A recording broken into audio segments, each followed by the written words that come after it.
Uma história instigante, o calcanhar de Aquiles, de Amaryllis Schlenbach. Muito se fala em o calcanhar de Aquiles para designar que a pessoa tem um ponto fraco, onde seria vulnerável, mas em verdade nem todos se lembram de qual é a origem dessa expressão. Afinal, quem foi Aquiles? Na mitologia, a história e a lenda se confundem, a tal ponto que muitas vezes a história se torna fantástica e a lenda se torna real. Pois Aquiles foi um guerreiro grego, nascido em Larissa, filho de Peleu, rei dos Mirmidões, um povo pítio estabelecido há séculos na Tessália, neto de Eaco, mas tão famoso e valente que lhe forjaram uma ascendência mitológica. Aquiles seria neto de Zeus, deus do Olimpo. Zeus para os gregos corresponde a Júpiter para os romanos, e filho de Tétis, a mais famosa das Nereidas, que eram ninfas dos mares interiores com faculdades proféticas. Conta a lenda que, para tornar o corpo de seu filho invulnerável, Tétis mergulhou-o, ainda recém-nascido, nas águas do Estige, o rio dos infernos. Mas, para que o encantamento se fizesse, a mãe não poderia molhar as mãos, e assim Tétis segurou o menino por um dos calcanhares, apenas com 2 dedos, impedindo que esse calcanhar tocasse as águas. Esse ficou então sendo seu ponto vulnerável, que escondia a todos os inimigos. Daí dizer-se o calcanhar de Aquiles. As façanhas de Aquiles, mas a lenda, entremeada com fatos verdadeiros, é cheia de acontecimentos. Aquiles teria recebido em sua educação os primeiros cuidados de Fênix, filho de Amíntor, príncipe de Dalones, refugiado na corte de Peleu. Após os 6 anos de idade, foi, porém, confiado ao centauro Quirão, misto de cavalo e homem, de grande sapiência, que por vez era discípulo de Apolo, deus do sol, e de Diana, deusa da caça.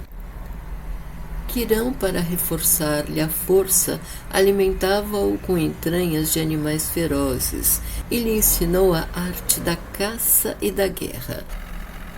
Para conhecer a poesia, esteve aos cuidados de Calíope, uma das 9 musas, deusa da poesia e da eloquência, mas pouco evoluiu nessa seara.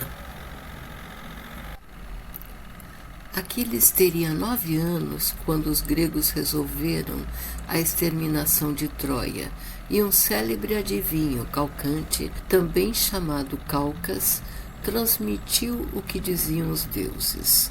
Troia só seria vencida se Aquiles participasse da guerra, mas o herói pereceria. Tétis, das profundezas do oceano, ouviu o vaticínio e quis poupar o filho. Mandou levá-lo para a ilha de Ciros, no mar Egeu, para que, passando-se por mulher, fosse educado entre as filhas do rei Licomedes, sob o nome de Pirra. Das várias filhas do rei, Deidâmia era a mais bela e inteligente, e Aquiles tornou-se de amores por ela.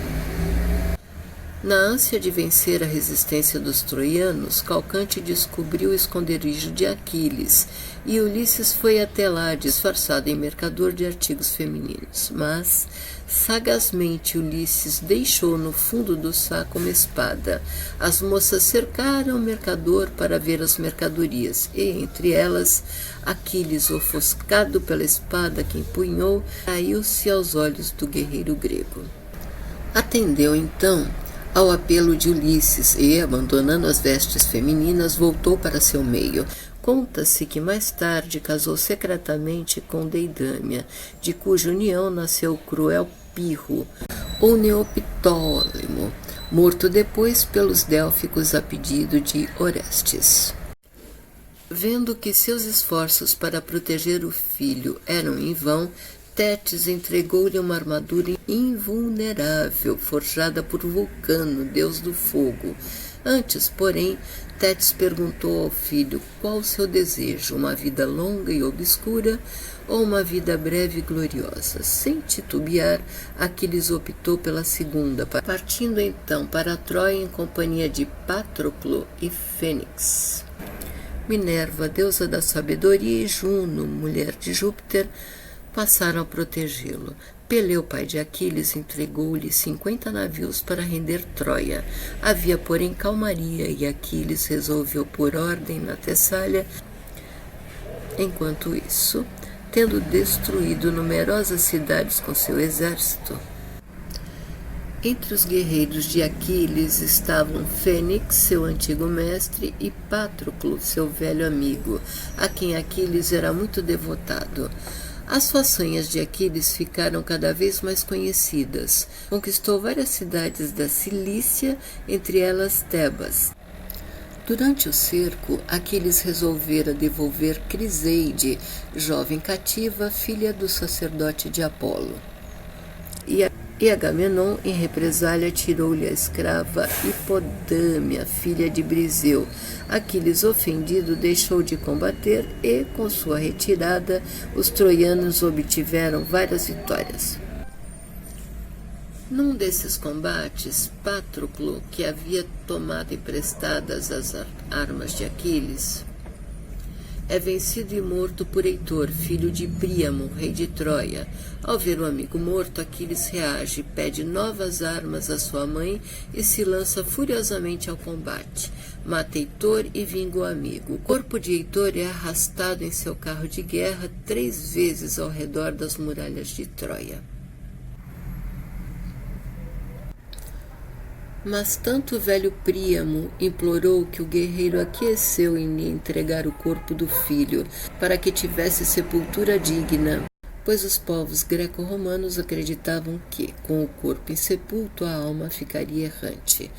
Mas Aquiles se apaixona perdidamente por Polixena, uma das 50 filhas de Príamo, e é morto por Paris, que o fere no calcanhar, com a ajuda de Apolo, no momento em que estava no altar para desposar a moça. Esta depois assassinada por Pirro, filho de Aquiles com Deidâmia, o qual também matou Príamo.